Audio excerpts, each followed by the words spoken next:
Hey, what's up, guys? This is Takesh, bringing you guys another Mage build guide. This is a really fun build that I came up with yesterday. I actually was trying to create some kind of fire wielding mage, and I ended up landing on this one on accident, and I liked it a lot. This build is going to be focusing mainly on Ray of Frost as being your main damage dealer and crowd control. You also are going to get goodies like Frost Armor and Teleport, which are really fun in PvP. So the first essence is the Cryomancer Helm. This helmet, I believe, is probably the most important part of the build. And what it does is it increases the range of Ray of Frost. Ray of Frost, once you have this helmet, you can shoot it from across the screen, a very safe distance.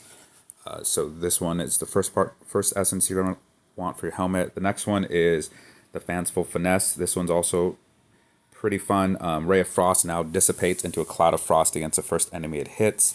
So it's pretty exciting. Like right when it hits, it does exactly what it says. You'll see the AoE hit. It looks visually really cool. Everyone around it gets hit with this AoE. They get chilled. They get slowed.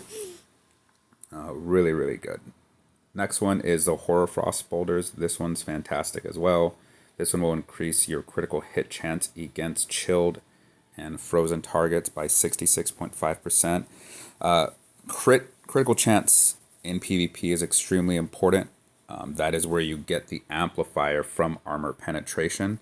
So anytime you have an essence that synergizes with your build, that's going to increase your critical hit chance, especially by 66%, is pretty preposterous. The next one is Glabbering Leggings. This one's also a great essence for this build. Arcane Wind damage is increased by 19%. You will be using Arcane Wind with this build. Arcane Wind is going to synergize with your Ray of Frost, and you guys will see what that looks like in the video when I show you guys the Battleground. Ice Spike, this one, honestly, I just picked it. You really won't be auto-attacking much in this build. You will whenever you're out of power or out of energy, but for the most part, you won't. There wasn't any other options. If I could find a essence with the main hand that helped Ray of Frost, I would have picked it up, but I could not. The next one is Unrepentant Gale. This one will, I believe, increase your Arcane Wind charges by 1 and reduce its cooldown. Really fantastic. Thirstful Bloom. This should be a very every mage should be aware of this one at this point in the meta, in the current meta of the game for mages. So Arcane Wind now conjures a storm that grows over time, pulling in and damaging nearby enemies. Really, really great ability. Brings an insane amount of CC. And then the last one, Outer Crystal. So this one is a so Arcane Wind now also freezes chilled enemies for 2.4 seconds. Cannot occur more. So the reason this one's really strong is because this essence will freeze enemies that are chilled. So normally in the current meta, people are using the chest essence Frostfield, which makes it so any of your abilities will freeze, which is why they're using, most people are using Scorch alongside with the Arcane Wind. So in this build, you're relying on the chill effect from Ray of Frost to do the freezing. So you don't need Frostfield to be able to freeze you. And you guys will see the amount of crowd control you put out is insane. Okay, so as far as set pieces go, I went 2 pieces. Prayer of Winter for the increase the damage against. Your damage is increased by 15% against chilled and 30% against freezing. You'll see that almost all the time your opponents are frozen and chilled, so this is just a flat damage increase. Really nice. Barons, increase the duration of your harmful effects. Again, you're putting a lot of crowd control. I am also focusing heavily on dot damage on this build. I really think the new talent tree gives a lot of synergy with various sets. So Festering Baron is a really great set to synergize with it. So I'm using 2 set Baron. I'm also using 2-piece Banquet of Eyes for the damage dealt to enemies suffering from your continued damage effects by 15%. And the last one I'm using is 2-piece Mangled Tongue. And the reason I'm taking this one is a continual damage and channel damage. So you're going to be doing a lot of channel damage. So, or the Grace of Flagellant is a really, really strong. As far as stats, again, Armor and Armor Pen are king in PvP.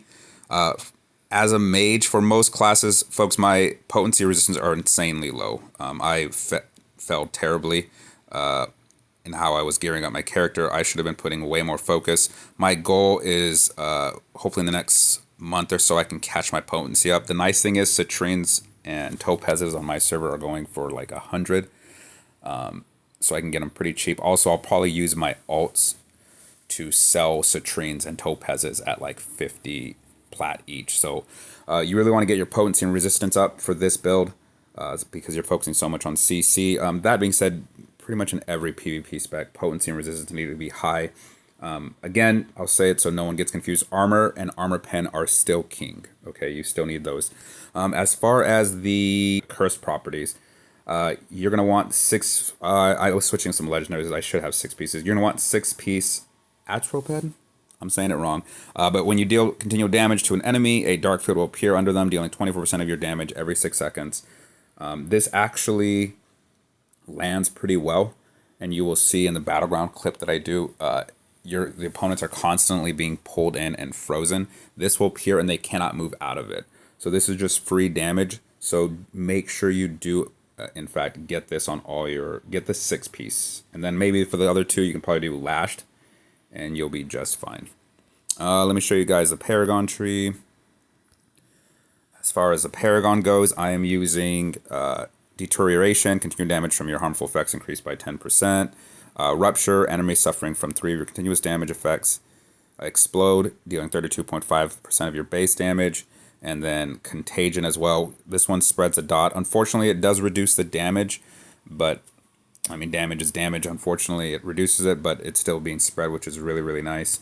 I really don't care too much for these other 2, which is why I switched to... what traits are these called? I went over to these shield traits. The reason being is you're going to get a lot of use out of them because now you have frost armor in your build. In the current meta, barely any mages are using ice armor. So now that you have it, these 2 abilities give you a lot of synergy. Unwavering, gaining a shield also makes you immune to the next 2 knockback effects. This is great when you're fighting against demon hunters or what are they called? Tempest. You can really pick any one of these. I went with this shield, gaining a shield every 30 seconds that absorbs damage. I mean, you can probably go. This one right here, I think, is also really powerful. Damage that would shatter your shield would fully be absorbed. That one could be potentially really strong. And then the last legendary trait, I would take Death Release. You could take Shock Barrier, but I think Death Release is the better of the 2. I think that is everything to the build. Let me show you the range on Ray of Frost. As you can see, I'm across the map. So the main idea of this build is you will be dropping your Arcane Wind like you normally do, and then Ray of Frost. Your Ray of Frost is what's going to CC your opponents. I'm going to show you guys a Battleground I did. In the Battleground, I think I was #1 in damage and #1 in crowd control. The damage part, not a big deal. You know, that I could have just been in a Battleground. People had low resistance, low armor, who knows. So that one, but the one that is important is a crowd control. I want you guys to see how much crowd control you can put with this build.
All right, guys, well, that was the end of the Battleground. I just wanted to showcase the build, show its effectiveness. As you can see, I think I was top in crowd control and damage. The damage part isn't too important. What is important, though, as a wizard, is putting out as much crowd control on your opponents as possible. I really hope you guys enjoy the build. I really am. It's really fun to be using Ray of Frost again along with Ice Armor. If you like my content, please subscribe and comment. It helps me out a lot, and I would really appreciate it. If you have any questions, drop them in the comment section, and I will answer them. All right, guys, you have a good day. Take care.